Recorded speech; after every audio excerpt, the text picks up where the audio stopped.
And we are live. Damn, we're live already? Yeah, we are live. Welcome back to Hoy Nomás podcast. My name is Angel Houseman. And Chelo. We have Chelo. If you haven't noticed already, I'm not wearing a hat. I was very, very self-conscious and not sure if I wanted to proceed with doing the podcast without a hat, but Chelo said it's fine. Why though? Because I feel like I overthink it. Well, one, it's I always wear a hat. And then two, if one of the posts take off and I don't know, I feel like if somebody says like, oh, that guy has S&P or something, like I'm just going to be like, oh, fuck, I'm going to freak out. But then you put yourself out there that you got the S&P done. But like you said last time, only the person or only the people that saw that episode know, right? But then, right? True. But then at the same time, you said that you can't really tell it's S&P, right? No. Here, let me see if I can see myself. Now I feel like I feel like it should be fine. But, I feel like se te mira que parece que está creciendo el pelo. Right. So, but anyways, it's a big step for me. Why? Because I don't know. It's like showing getting out of your comfort zone. Yeah.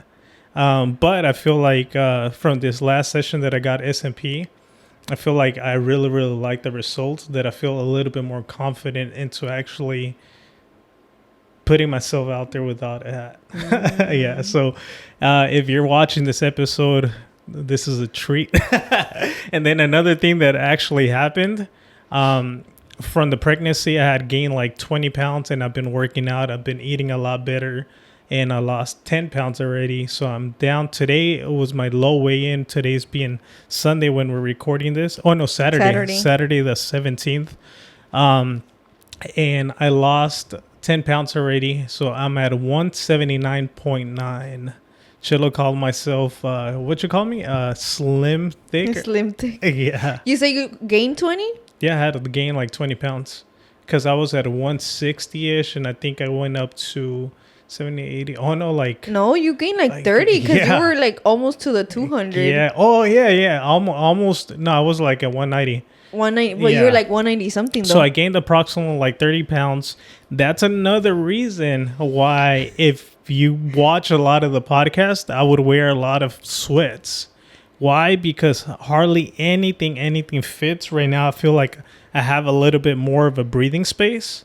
So I'm starting to feel better of myself again. And that's the thing, though, that when you start, I feel like when you get comfortable wearing sweats or leggings, like for us girls, you don't realize how much weight you're putting on until you're like, oh shit, let me wear this jeans or something else, and you're like, oh shoot, like ya no me queda. Yeah, but that's the thing too. It's when you were pregnant. And I feel like it's part of it is my fault, but at the same time, I really do feel like I did get some of those symptoms because I was super tired, remember? Yeah. But then at the same time, I was like, hey, you want to freaking go down the street and get like... Yeah, that's true. Like we were eating out on a daily, and I feel like I didn't really gain... I gained just like 7 pounds. Yeah. And you put everything else on. Yeah, I gained a lot of weight. So now I feel like I have breathing space. The jeans fit me a little bit better. So I like almost 179.9. My goal is to be at 165-ish. I feel like that would be an ideal weight for me. Yeah, 165 should be fine. Or 170, but I'm not trying to get super lean like back in the days, but I just want to feel comfortable about myself. And yeah, so if you guys see me wearing more jeans and things like that, is because... I'm staying on track, and I'll give you guys an update. Yeah. We'll give you a piñalim. Well, you know what a piñalim is? No, what is it? The hell's a piñalim? It's a tea that makes you go poop, and it cleanses your stomach. Oh, yeah? Yeah. Do you use that? I've tried it like once or twice. Oh, yeah? Do you have some right now? No. Oh, okay. Is that like a TJ thing or what? Yeah. Oh, yeah? Oh, there's this other, I think they're like pills. They're like tejocote pills. Okay. But they're... basically make you go to the bathroom to like shed those pounds. Oh, okay. Yeah, you know what's crazy right now that you're talking about that? This is kind of like off topic, right? But there was a post that I saw of Carlos Santana, and I think he was being interviewed by Larry King, and they asked him, hey, when you were like doing concerts, were you taking any drugs? And he said, no, like I wasn't taking drugs. He said, because drugs is man-made. What I was taking medicine from Mother Earth. And he asked him like, oh, what is it? And I think he said like weed. He also said ayahuasca, peyote, and he said doing those type of medicines or plant medicine just made me brighter and smarter. Crazy. I think I have the clip. You want me to see if I can pull it up real quick? Yeah, look it up. Yeah, so I think I sent it to you. Oh yeah, I think I had sent it to you. Where is it at? Right here. Check it out. Ver. Isn't Carlos Santana singer? Before Woodstock? I was using medicine. Drugs is something that man makes in a laboratory. Medicine is something that Mother Nature makes on the earth. So what were you using from the earth? Weed, herb, like Bob Marley. Oh, he was wonderful. Yeah, So ayahuasca, mescaline, peyote, it's stuff that... Did it help you play better? It helped me become broader. Were you using drugs Oh, before broader. Woodstock? He said broader. I was using... So it felt like maybe it opened his mind.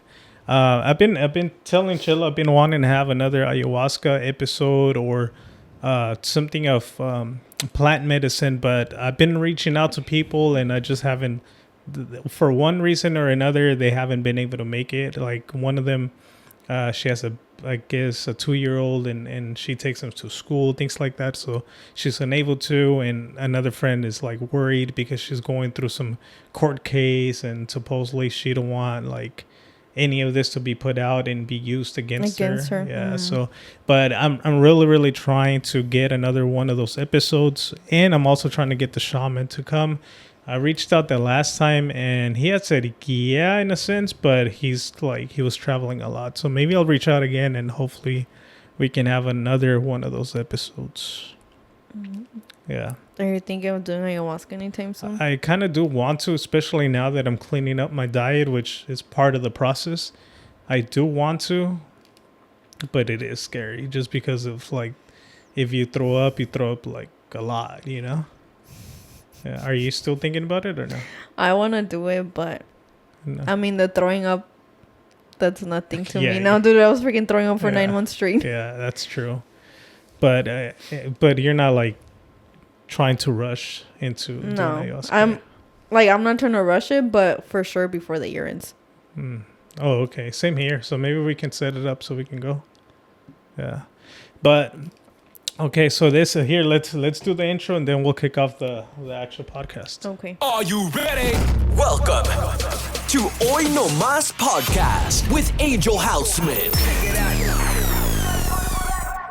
Chelo's trying to keep me fat. If you are someone that's suffering from hair loss, whether you're a man or a woman, there is now SMP, scalp micropigmentation. SMP is a non-surgical cosmetic procedure designed to create the appearance of a closely shaved or buzz hairstyle on the scalp. It can also be used to enhance the density of existing hair by creating the illusion of fuller coverage. Make sure to contact SD Inc. as right now they are currently discounting $500 from your procedure if you mention Hoy No Más Podcast. SD Inc., thank you for being a sponsor to the podcast. And if you have a business or would like to sponsor the podcast, feel free to contact us through Hoy No Más Podcast on Instagram. Now back to the episode.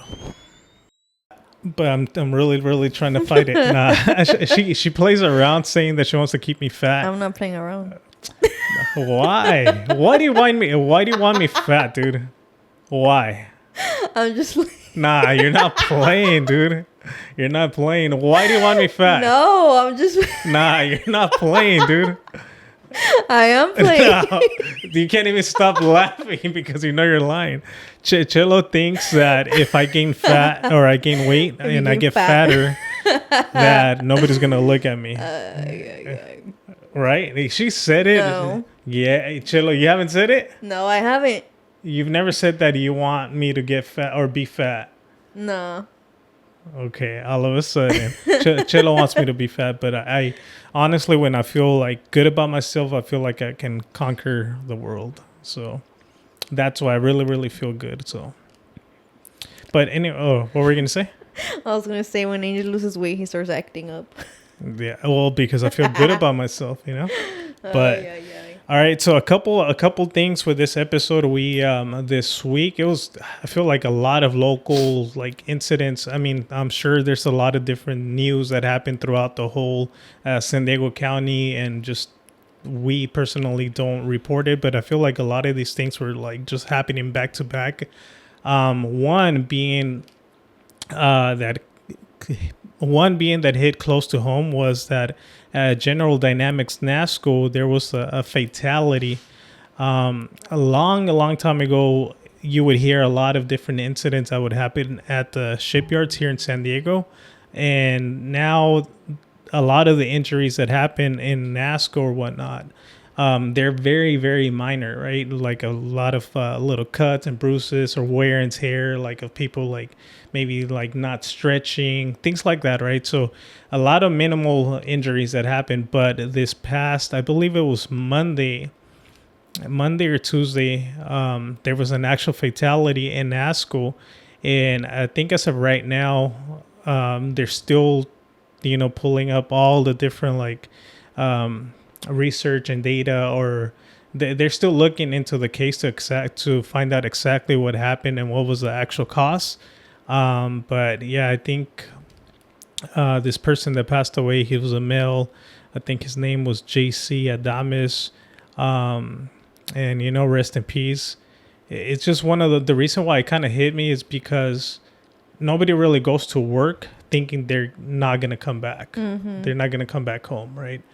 I think one of the daughters was out on vacation. I think he was a grandpa already. And I think you mentioned he was around your dad's age, right? Uh-huh. So that's one of the reasons why it caught me, that it's just, we at times take every single day in our family members for granted. Like knock on wood, right? But your dad goes to work to the shipyard, right? And something like that can easily happen to your dad. Yeah, and it's just, we just think like, oh, you're going to work, like work is work and you do it every day. You work Monday to Friday. Yeah. And we just see it as something normal, and we just don't think like that's how somebody's going to pass away. Yeah, and your dad, at times, maybe you take it for granted, maybe because you don't really see what your dad does. But me knowing exactly what your dad is doing on a daily basis, even your dad, even your mom had said something along the lines that, oh, ¿por qué no haces ejercicio? How come you're not working out after work or like walking around, right? But when I think we were both together, your dad and myself, we were all there, right? Like, oh no mas, like, dude, like, literally Chelo's dad is walking up and down the ship like the whole freaking day, right? And crawling through tanks. So a little bit of what Chelo's dad does is he literally goes into tanks, like fuel tanks of the ship, crawling through these tanks. It requires you to be like on your knees and crawling through the tanks. It's very reduced space. So it's a lot of wear and tear, and it's a very, very tiring, especially with this weather. Now imagine it's hot here, right? Now being inside of the ship, inside of steel that the sun is beaming down to, it gets even worse in there. Damn. Yeah. And then for somebody to be home, be like, hey, you should work out. Like, damn. You know what I mean? I remember why my mom told him that, because I know I was making the freaking podcast about my parents. Yeah. Because he had gone to the doctor, and I guess the doctor asked him if he worked out or something like that. And my dad was like, I don't work out. Like I don't get home and like go on a run or something. But my job is very physical, so I count that as a workout. And I think that's why my mom was saying like, porque no haces ejercicio or anything like that. But I mean, you better than any of us know what my dad does. Yeah, I guarantee you guys wouldn't be able to keep up with your dad. Dude, remember when we did a freaking challenge? He beat all of us. Yeah. Yeah, your dad is very strong and very he has a lot of, he's in very, very good shape. But yeah, that's the reason why this incident that happened in Nassco really caught my attention. It was very, very unfortunate. I hadn't really heard of a fatality in Nassco, and I think since I can remember. So I'm gonna play a little bit of the video that I found through the news, so you can kind of like hear a little bit more about it.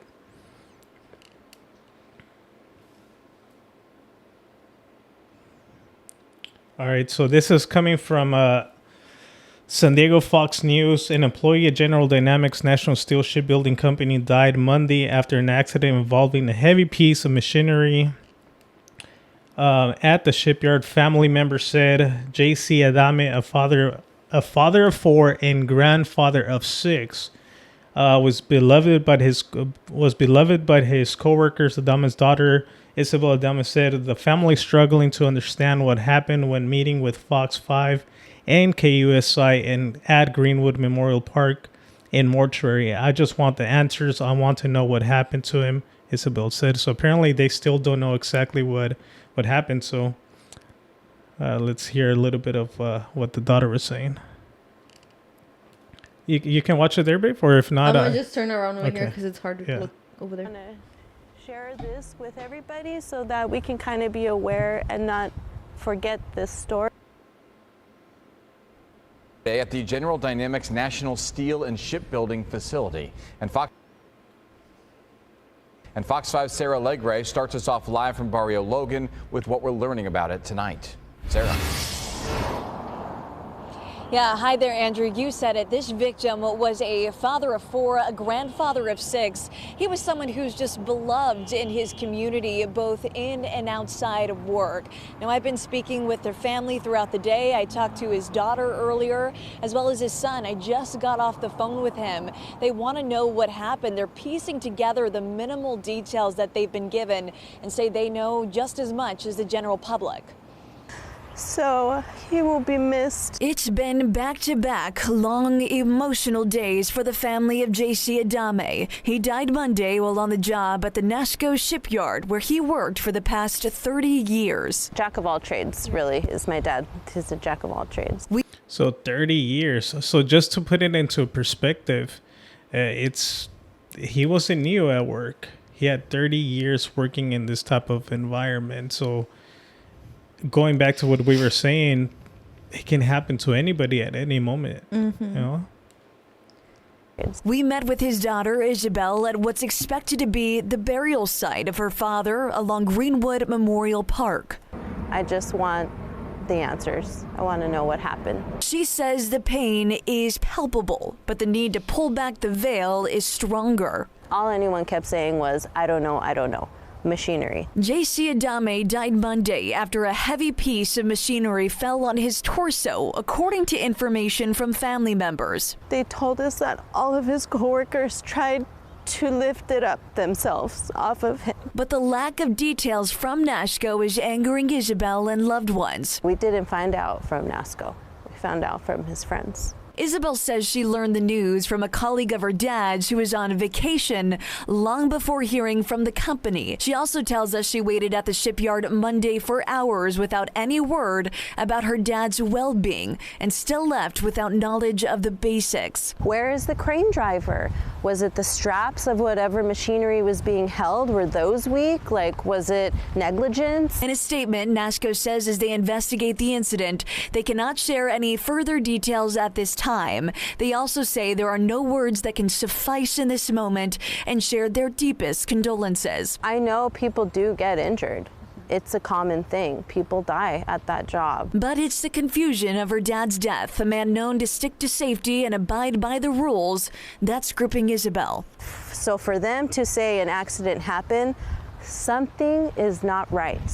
I want the answers. I know that it wasn't my daddy. I know that it wasn't. There's no way. There's no way. Yeah. Damn. Yeah, but the thing is, a company like Nassco, there's a lot of procedures too that they try to protect themselves through different safety trainings, different you can only use a tool for a specific amount of time. Like she mentioned, if the rigging equipment was like if it tore, you're supposed to inspect a lot of these different tools before you use them. So yeah, I really wonder exactly what happened. Like she said, she still has a lot of questions. But Nassco, as big as a company like that, they do implement a lot of different procedures for safety. Yeah, it's safety. They're always preaching safety. They have safety meetings every day on a daily, weekly basis.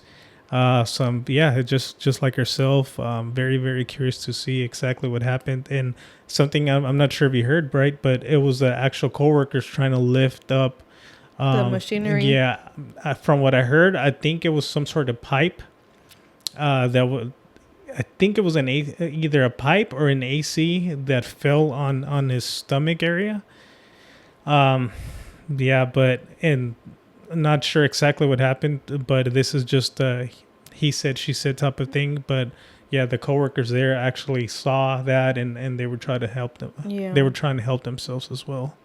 Yeah, and then Nassco being how big it is, I don't think they're.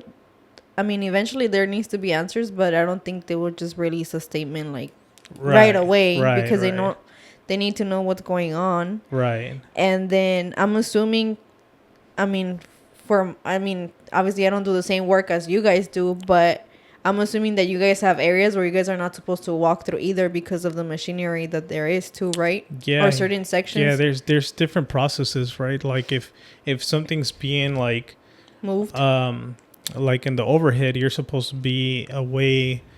I think it's 75 degrees away from it. So the same height that this equipment is, you're supposed to be away from it. So okay. Yeah, who knows what happened, but the reason why I was sharing this is very unfortunate. Rest in peace once again, and my condolences to the family members, to friends.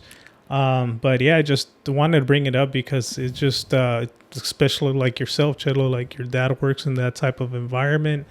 You just never know, right? I've seen many different videos on social media that at times the Ring camera from the house, they'll capture the person like going off to work, and they say, or they'll put a captions there like, oh, if I only knew that was the last time I would ever see the person, you know? So it just, I don't want to make it into a sad episode, but it's just, it's reality. You never know, right? So knock on wood once again. But yeah, just, that's unfortunate it happened this week. So that's the only reason why I wanted to talk about this. And yeah. What do you think, Chelo? What do you think about like just life is so fragile, right? Yeah, we just don't know when we're gonna go. Yeah, exactly.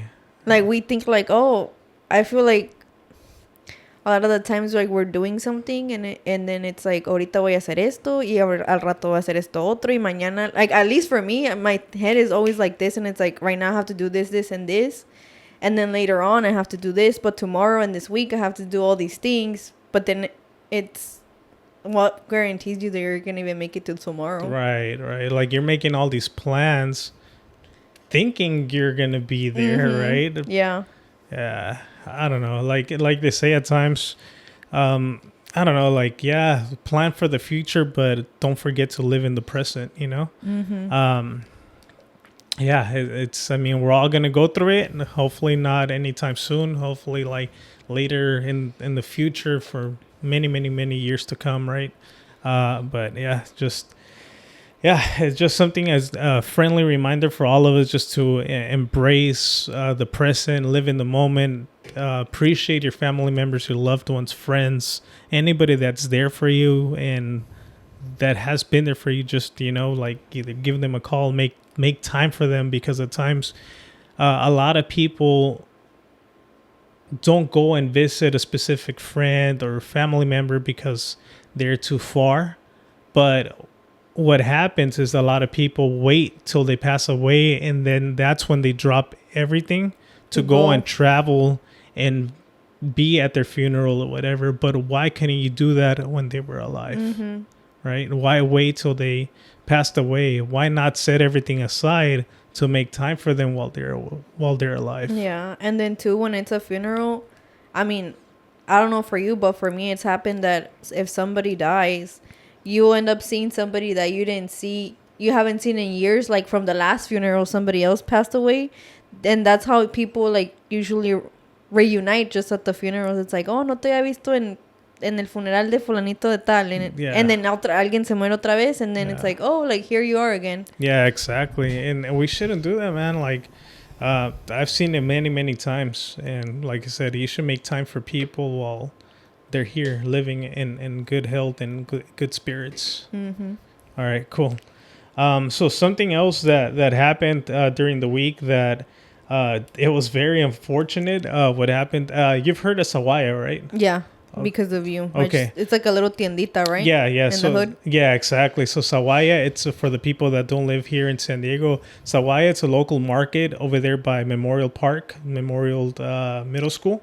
Is it across from that ghetto gas station that's in the corner? Yeah. Yes, I know. So it's la Sawaya, and Sawaya, it's like the local, like you said, like little hood. Like el Oxxo del hood. No, viene siendo como tipo. It's not an Oxxo because it's como si fuera una Northgate.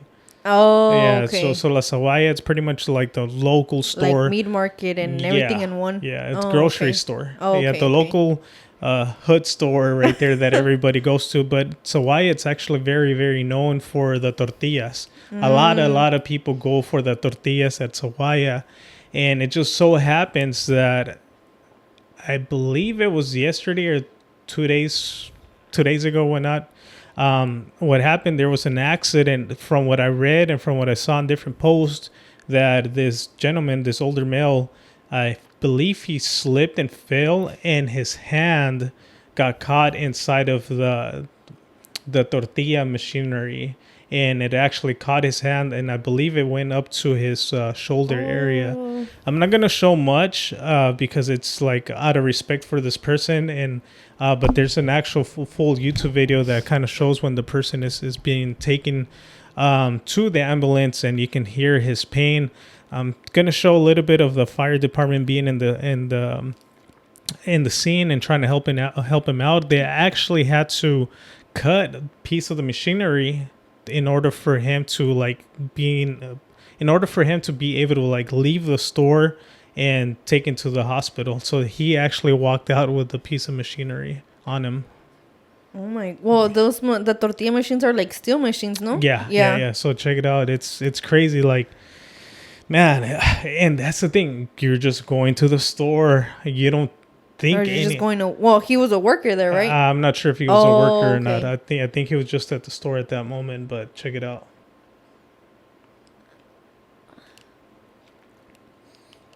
So that's a Sawaya right there. Yeah.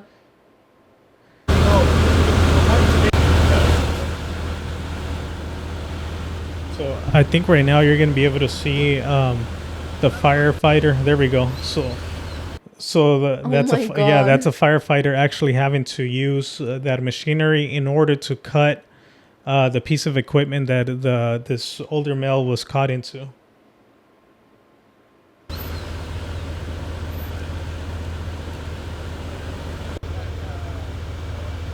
So there goes the fire department. And let me speed through it real quick. And I think it's right there.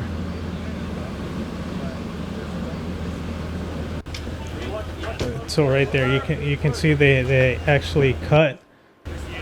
They cut the whole machine, and I think that's his hand right there. Not sure if you're able to see it. You can't tell right there? No. So let me try to look at it over here. So that's his hand right there. You see that? No. Oh dude, shit! Sorry. I forgot to put the screen over here. Dude. Oh. Yeah, you see that? Oh yeah. I see it now. Yeah, that's his hand right there. It's because that tortilla makers are like a big ass drum, like they're huge. Right, and you can actually see the masa right there. You see all of that? That's a masa, and that's his hand. Oh my god! Yeah, it's because it's a big ass drum, and then like the masa goes around it, and then it goes through that thing, and then it goes somewhere else. So that's his hand. The masa's right there, and it's just he got caught in it. Yeah. Oh my god, no. I don't want to show too much of him, but just out of respect and everything. But Yeah, I know. Did you hear the? Yeah, I hear him. Yeah, screaming. it's yeah. I don't. Here, let me see if I can show a little bit more, but of the machinery.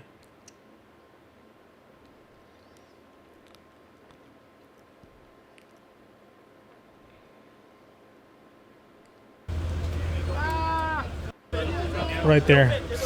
Yeah.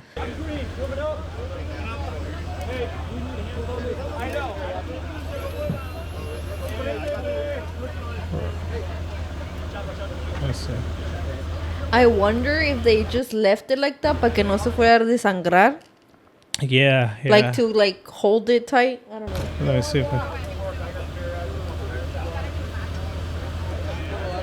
Oh my god. Yeah, look at that piece of equipment. Yeah, it's huge. Yeah, it's huge. Okay, I'm not. Yeah, it's very, very sad, and it's you can hear the guy's voice and screaming. He was asking for water right there, and yeah, like I said, he was just, I don't know if he was a worker or a customer, but from what I heard, he slipped and fell into this piece of machinery, and he got caught himself. But yeah, like you said, he got.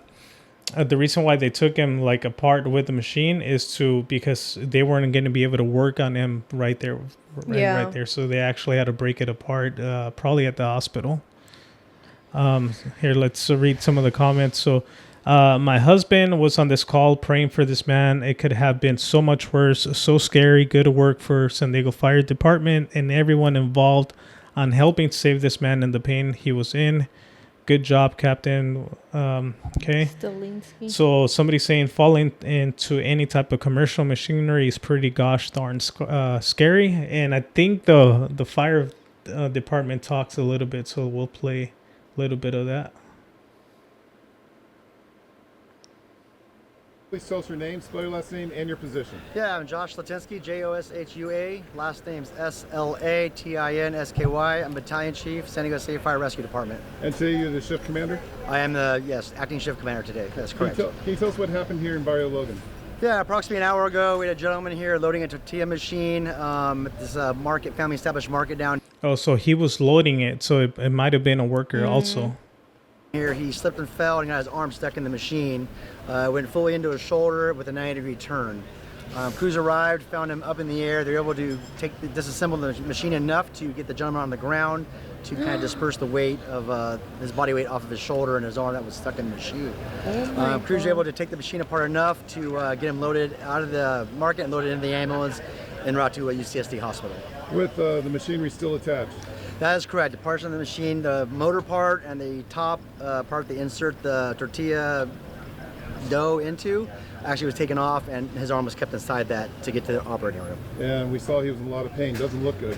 He was in a lot of pain. He was very stable. Bleeding was controlled. We did do some pain management treatment on him per our protocols, but he still was having pain, breakthrough pain from the medication we gave him. Like I said, vital signs were all stable. Bleeding was controlled, and we got him to the hospital where the surgeons and doctors could take a better look at him. Now, speaking of surgeons. Yeah, so dude, that's so scary. Man, it's insane that they, like he said, I think he was the captain, I believe, but yes. he was saying that they gave him pain medication, and regardless with this medication, he was still like screaming, pain, out of the pain he was feeling. Man, and once again, from what I hear, I think this was an at work accident that happened, so you never freaking know. You never expect like this person or this gentleman that's working at a market get injured like this. So once again, be safe out there. Don't take your job for granted. I think one of the things that I would always preach is that at times when you have a specific job that you work there for so many years, at times you get too comfortable, or maybe if you're doing shortcuts just because it's never happened to you doesn't mean it's not going to happen to you. Because the day you take the shortcut might be the day that something like that happens. Knock on wood. Yeah, knock on wood. So, so Chelo, have you ever seen anything crazy at work in any of the jobs that you worked in the past? Like an accident like that? Not accident or anything work related. I have a ghost story. Yeah, from work? Yeah. What the heck? I don't know if I want to say that. You know where it is. Yeah. Okay. So I've told you that story? I think so. Okay. About the girl? Yeah, the little girl que se aparecía. Okay. So back in the day, this was a job. This was my first job. So I worked there for almost 4 years. It was a campground that it's local. And that was my very first job. I started working there when I was 18, and then I quit when I was like 22. And when I started working there, I worked in the office. I wasn't even supposed to work in the office. I was supposed to work in something else. And I remember there was this guy that used to work the graveyard shift. And at that point, I was like the new person there in the office. So my mom would drop me off early, and I would watch TV in the break room. And since he was graveyard, he would be there. And I remember one time he was like, oh, you know that there's this girl que se aparece aquí. And I was like, okay, whatever. And I was just like, oh, really? Like, I didn't believe him. But he was like, oh, yeah, there's this little girl que se aparece every now and then, yada, yada, yada. He told me the story, and I was like, oh, whatever, dude. Like, you're lying.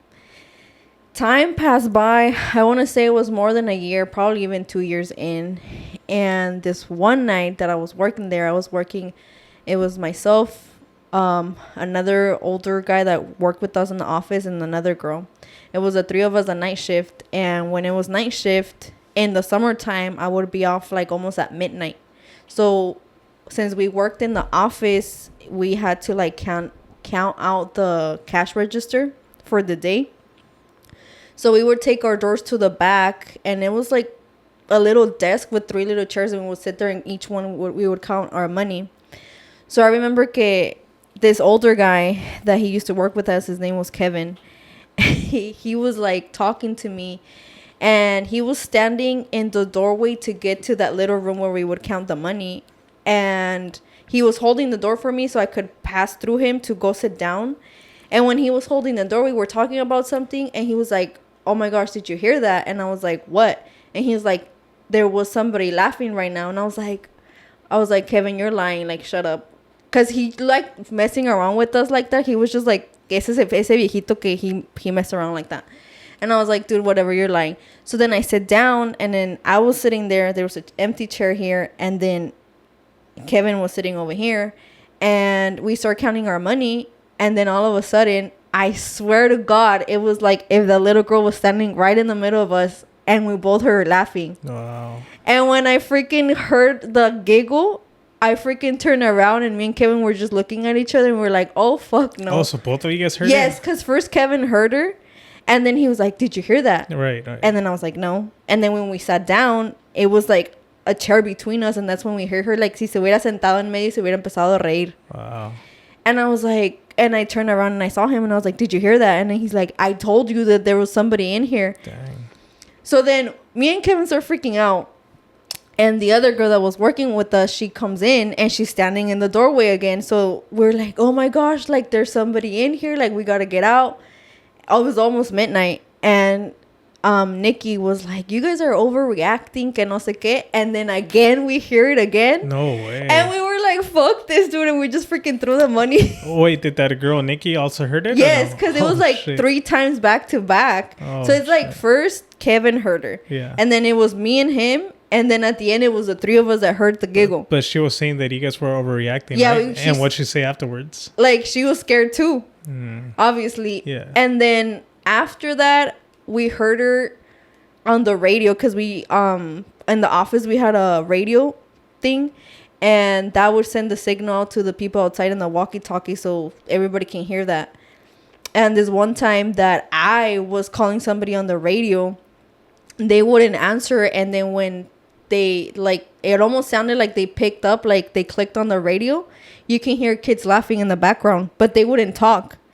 So then when this person came back into the office, me and my coworker were like, hey, were you like, did you click on the radio and then didn't answer, but were there kids around you? And he was like, no, I didn't hear anything. Like, I don't know what you guys are talking about. So we don't know who did that. Yeah. And then there was other people after that they would work the night shift too, and they would say that they would like see shadows and stuff. Dang. And then so where that little room was where we would count the money, next to it was our manager's office. And the office, like, it was his desk right here, and then it was like a long hallway to the left. and there would be shelves with a bunch of candy and stuff. And this one day that he was there working on his desk, he said like something fell from the very top shelf, like se cayó de la nada. So like little things like that would happen. And then eventually, like after a while, my sister started working there. And my sister, around the summertime, she would get off at midnight too. So when my sister started working there, I was like, I'm not going to tell her que aquí asustan. Right. Because then she's going to freak out. So time passed by, and then one day that we were messing around, this is when I wasn't working there anymore. I was like, oh, sabes que en el blank space asustan. And she's like, shut up, like you're lying, you just want to scare me. And then it happened to her. Oh yeah, it happened to her. Her and her friend were doing like outdoor activities, and then same thing, they had to go into that little room and count the money and throw it into the safe. And she said that I guess they were walking, there's this big ass staircase to go upstairs, and it would always be like super dark there. And I guess they were going up like mid staircase when they heard a laugh. Oh shit. And it was like midnight, and she's like, and I knew damn right it was them two were the last two for that shift. Like there was nobody else in there anymore. And she's like, dude, like we freaking hauled ass up the stairs and went to clock out, and we left. Damn. But the weird thing is that I remember in that break room that we would usually all take breaks, like it was so weird because on the back and the right side, there used to be like some old curtains que se jalaban, and they would use that space as storage. But I swear that every time you would sit in the break room, you always felt like when somebody stares at you and then you turn around and you're like, oh, that person was staring at me. Right. You would always feel that vibe when you were in there, especially when you were by yourself. Right. But fuck, that's crazy. Yeah. Dang, I don't know, but why do you think? Let's say, obviously, if it seems like there's a baby girl ghost, right, or like a little kid ghost. Why do you think she giggles? Do you feel like she's doing it on purpose to catch people's attention, or on purpose to scare them? Maybe like a game for her.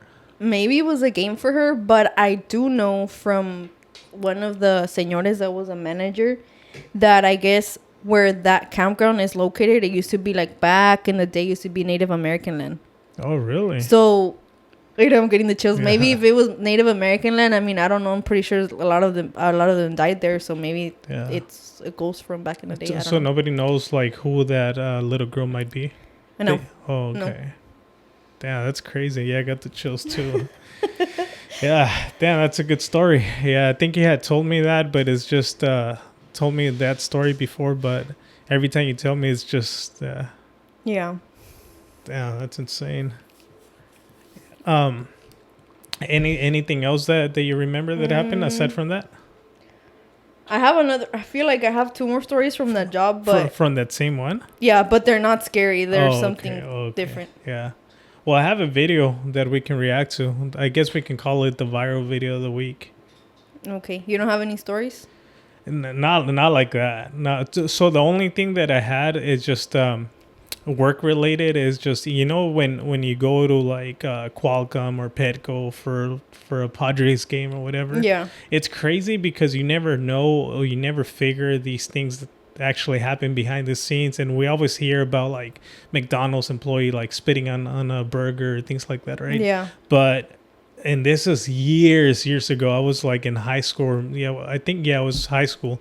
So one of my classmates, I think she was like the manager, and this is crazy, right? Because Qualcomm, being such a big company, had one of my friends from high school being the manager, or like the lead. Yeah. And we're kids. We're literally kids at high school, right? So she was the one like, hey, you guys need to work because I can hire you guys. Literally, we're kids, right? At high school. And it was like a summer job. So I'm like, yeah. So literally all of us were working at Qualcomm, and we were making snow cones for the people. You know, you have the ice and you scrape it and you put it, and then you just add the flavors. I don't think we were doing the flavors. I think we were just putting the ice.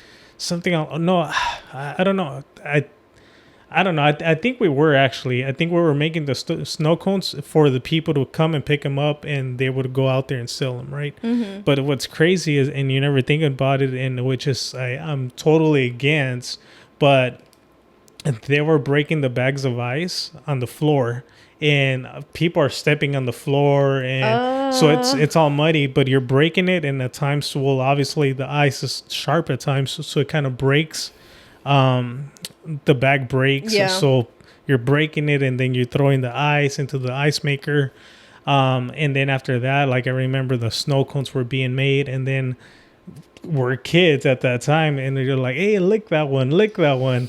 Like, okay, I'll lick it. Like, you know what I mean? Like, and this is all things that they're selling out at the public while people are watching the games or whatnot. But if this is just one very, very small incident, imagine all the different things that happen on a daily basis. Yeah. I don't know. Like, you would expect at least somebody that's older looking out after these kids, right? Mm-hmm. Especially when it has to do with food. Yeah, it's food handling. Like, yeah. But it was happening. So not a crazy story like yourself, but it's just, like I said, if this is happening at that time, and it was very minor, right? Like, well, not minor, because you're breaking it, the ice is getting dirty from the floor. Kids are over there licking snow cones. Imagining all the different things that happen, like throughout all the different restaurants. All the contamination out there. Oh man. Actually, you know what? Let me tell you another story, because that one's good. So again, I still worked at that job. Yeah. And this one night, I was with the same viejito again, El Kevin, and we were working the night shift. And this lady comes in, and she's like, "Oh, because that campground has like cabins for you to park an RV and like 10 spots, right?" Yeah. So she comes in and she's like, "Oh, okay." She wanted a cabin for the night, but she didn't have a credit card. She only had cash. And we're like, "Oh, we can take the cash, but we need a credit card on file, because if something happens and you dip, we're kind of screwed." And then sometimes it happened that a lot of the times we're like, like this person doesn't look like they're going to do something bad. And then we're like, whatever, por flojera. We'd be like, we're not going to take a credit card. And then it'd be that one time that something does happen. And they could like go through the log of who checked them in. And they would be like, "Oh, you checked them in, so it's on you now." Right. So this lady comes in. She's like, "Oh, can I have a cabin?" And it was un pedo because she didn't have a credit card. She wanted to pay everything cash. So the minute that she walked in, I had to take care of her. But I swear to God, the minute she walked in through the door, she gave me a weird vibe. And she smelled. Okay. And she was like an older white lady, like in her 50s, 60s. And she looked like a cat lady because she smelled like litter box. So anyways, I'm like taking care of her. And then I'm dealing with all this shit because she doesn't have a credit card. She wants to pay everything cash. So then me and Kevin are going back and forth because we're like, "Oh, we don't want to be like, oh, you can't stay, but you don't have a credit card." Long story short, she ends up staying. I think we ended up taking a credit card. And then she stayed there because they had a rule that you couldn't stay in a cabin for more than 2 weeks. I don't remember why. Because then the city would consider you like a resident or something like that. I don't remember. But it was a rule that you couldn't stay in a cabin for more than 2 weeks.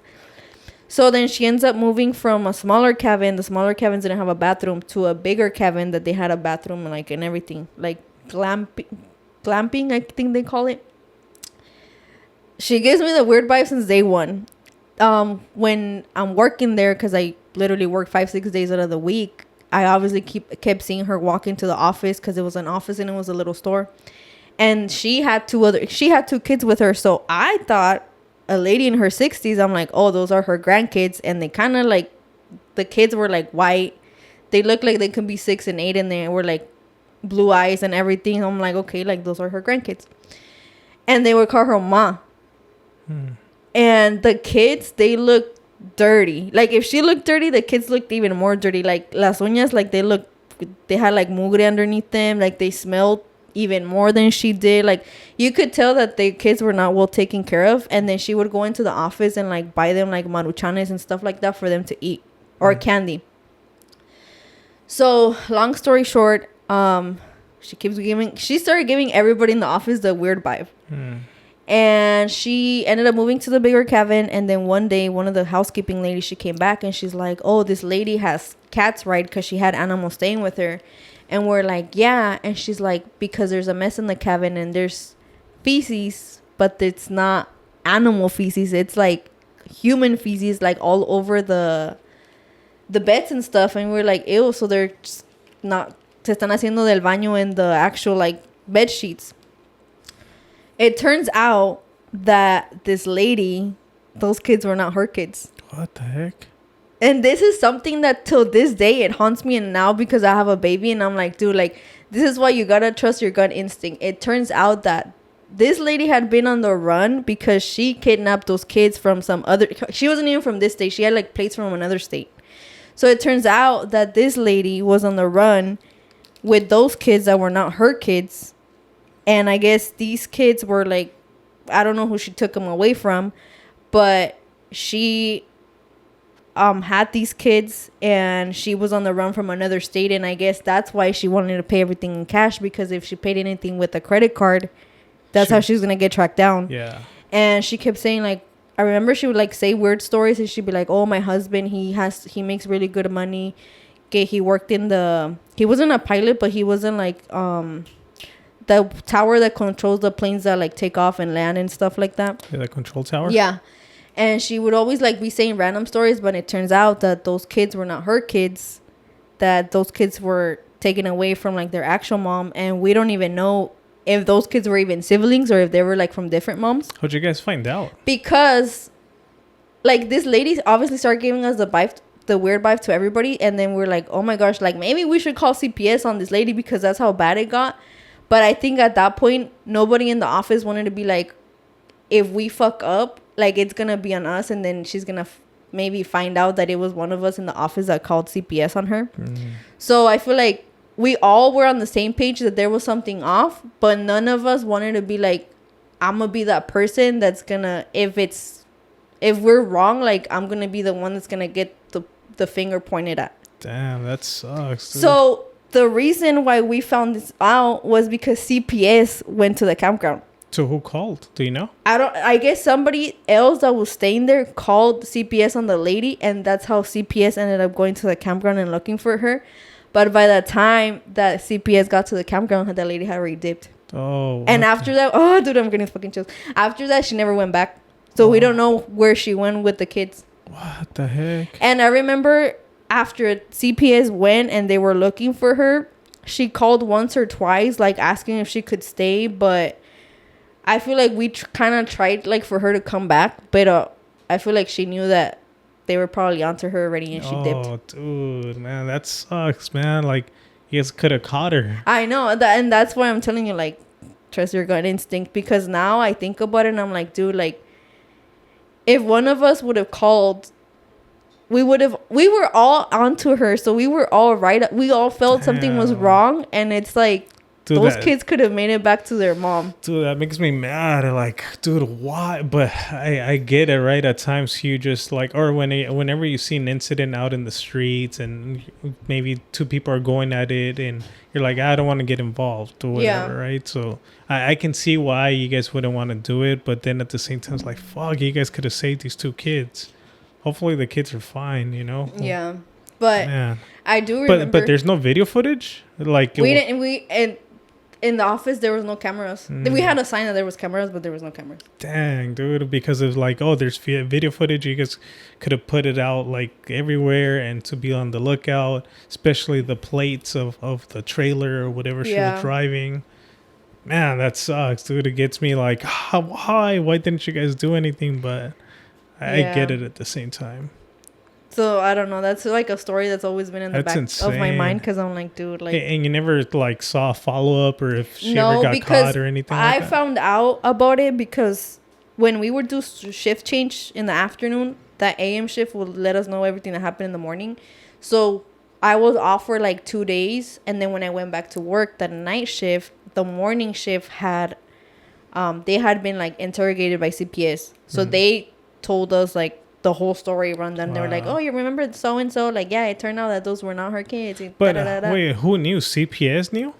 So somebody from the campground, a guest that was staying, they called CPS on the lady. But how'd they find out that those kids were not her kids?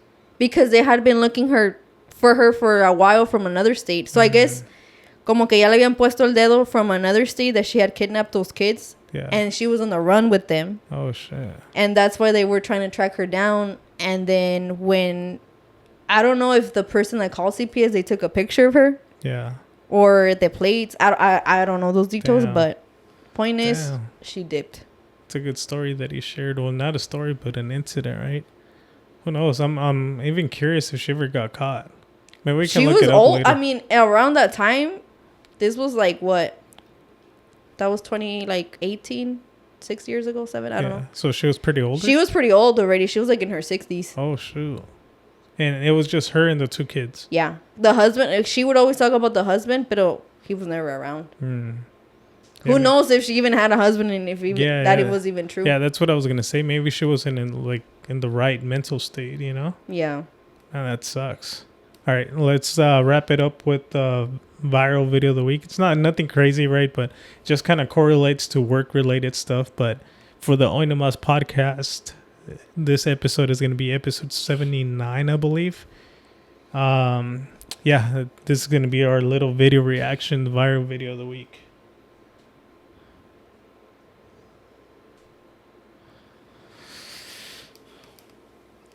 Where are we supposed to see it? Oh. You're going to see it right here. All right, so let's look it up. El video viral de la semana. The viral video of the week en Hoy No Más Podcast. Okay, so here it is. 50 years. Worker at 7-Eleven, and this is what he got after 50 years. So what he got is congratulations on your 50-year anniversary. And I think this is like the president of 7-Eleven. That's what he got after 50 years at working at 7-Eleven. Wow, 50 years. Anything to say? Well, congratulations, man. Thank you. 50 years, 7-Eleven. Wow, 50 years. Anything to say? Well, congratulations, man. Thank you. Damn, dude. I remember we're all just a number to them. Literally. Right. That's crazy, right? Like, look at his face. He looks happy, right? Because he got recognized. You know, they're telling him thank you and congratulations on your 50-year anniversary. But at the same time, it makes me sad, man. It makes me sad. Dude, that's like his whole freaking lifetime. Yeah. It can literally be somebody's lifetime, 50 years. At times, a lot of people don't even make it to 50. But like seeing his face, like he's happy almost, and for him just to get an email, right? It's man, it's sad. But you're right. At the end of the day, we're just a number. So I don't know. Like obviously, my mindset has always been to be a hard worker, no matter what you're doing, and always set the standard and the bar high, right? But at the same time, is if you're working this hard for somebody, work even harder for yourself, right? To try to like upskill yourself, learn new things, just improve yourself as a person, as a human being, as a man. And always try to have your work be your foundation, but whatever you're doing outside of work, try to increase and better yourself. Mm-hmm. That's why you use all your freaking PTO and all your vacations, because you just never freaking know. That's a very, very good point. I think I had just mentioned to Chelo that I have, I think, 323 hours. Yeah, 323 hours of PTO. And at times, I'm not going to lie, at times I do feel guilty even using that because we have a lot of work. And I don't want to use it because I'm like, well, fuck, we're busy right now. But then they're not gonna care. Let's say knock on wood, right? Knock on wood, right? But knock on the shit. Yeah, knock on wood, right? But let's say if something happens, oh shit, like damn, that sucks, right? And nobody's gonna care about my freaking 323. If you make the math, that's 2 months worth, right? Because if you calculate only 5 days to working a week, it's 20 and 40. Hours. Yeah, so it's 2 months worth that I could have spent with you guys, right? So you're right. You're right. We should be using that PTO. A lot of times people just save it and they do nothing with it.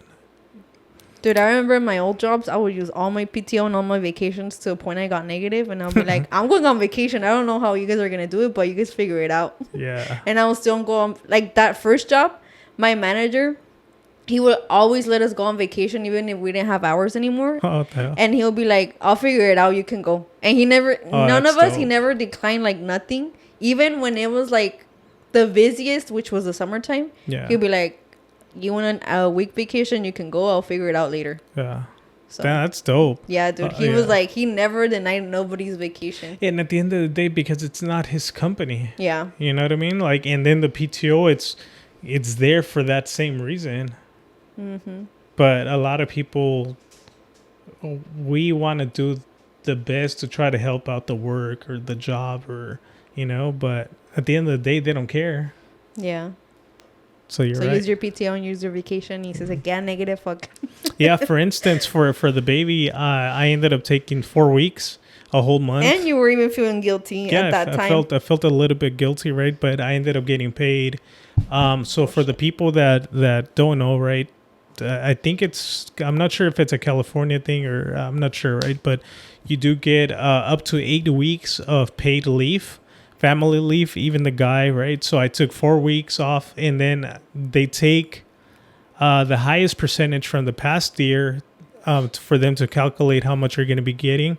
So, and then aside from that, you're able to use a little bit of your PTO to make sure that you're getting paid 100% of what you would have made if you were working. But it just so happens that I was making even a little bit more not working than if I was actually at work, right? So I used 4 weeks, and now I had told Chelo, like, I was even like contemplating whether or not I should take the remaining 4 weeks, but now I'm like, nah, screw that, man. It's there. It's there for people to use, right? So I plan on using that, and then I still need to use some of my PTO. Yeah. Because if you don't use it, you lose it. So, and I think our cap is like 400 hours. Yeah, well, almost there. Yeah, we're pretty much like a couple hours away from me capping off, so I need to start using them. 3 day work weeks. Yeah, seriously. Anything else, Chelo? No, I think that's it. I think we're close to the 1 hour mark. So, yeah, you don't have anything else? No. So if you guys made it to this point of the podcast, drop some jeans. Started wearing jeans again. And a hat. Yeah. Because you didn't wear a hat. Yeah. Jeans and a hat because I didn't wear a hat. There's a jean emoji? A jean, yeah. Yeah, jeans. Never realized that. So drop a check jeans emoji and a hat. I'm not wearing a hat. I'm wearing jeans again. And by the way, whenever you guys do see me wearing just like the sweatpants or whatever, it's not the same sweats. I have like 4 different pairs or 5 different pairs of the gray sweats. And I was wearing a lot of freaking gray sweats just for the fact that it was the only thing that was fitting me. Chelo, do I have a lot of sweats? No. I'm just saying he does. Yes, but he has like 2 drawers full of sweats. Yeah, but now that I plan on continuing this fat loss journey and working out again, even though Chelo wants me to be fat. Oh my god. Yeah, I plan on just trying to dress up a little bit more for myself for the podcast and just feel better about myself. I feel good already, but now I'm feeling okay. Like I'm back to being me again. Yeah. Cool. Anything else? Final words? Maybe something that you remembered? Good? No, we're good. All right. So we're going to go pick up the baby. We left her with Chelo's mom for her to take care of her while we did this podcast. We're going to pick up the baby. We're going to pretty much call it a night, right? Yeah. It's almost 10 o'clock. It's 9:56 p.m. at night, Saturday night. So just so you guys know the time that we're recording this. So, yeah. Cool? Yeah, let's do it. All right. Once again, like I always like to say, it's a greater risk, not taking a risk. Take your PTO, take your vacation, and just enjoy every single moment that you have. With your loved ones. Yep. Till next time. Bye. Hoy no más.